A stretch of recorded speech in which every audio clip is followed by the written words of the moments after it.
Hello guys, good morning. Magandang umaga sa inyong lahat at syempre sa lahat po ng ating mga taga-subaybay.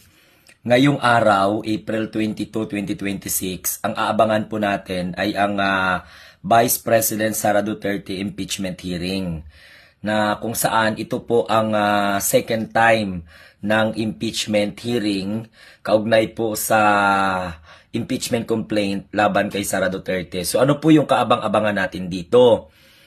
Inimbitahan po ng Committee on Justice sa House of Representatives si former Senator Trillanes. Ipipresenta niya yung mga detalye at yung mga allegation tungkol po sa nakaw na yaman or ill-gotten wealth ni Sara Duterte at saka ng kanyang pamilya.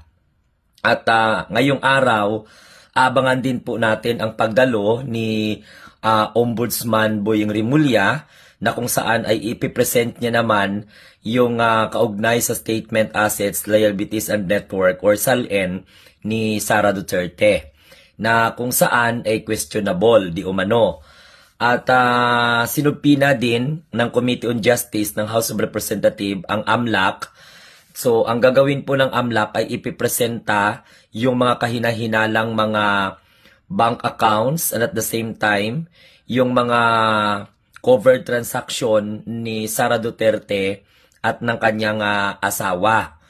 So aabangan din po natin mamaya yung pag-present naman ng Bureau of Internal Revenue, BIR. Kaugnay naman po ito sa income tax return ni Sara Duterte at ng kanyang asawa. Katunayan, hawak na po ng House of Representatives yung ganyang klase mga dokumento. And then, aabangan din po natin kung ano yung ipipresenta ng Security and Exchange Commission para po sa pagpresenta din ng GIS and at the same time yung mga audited financial statement ng mag-asawang Sara Duterte at saka Mans Carpio at yung mga ipinresentang declared businesses po ng mag-asawa.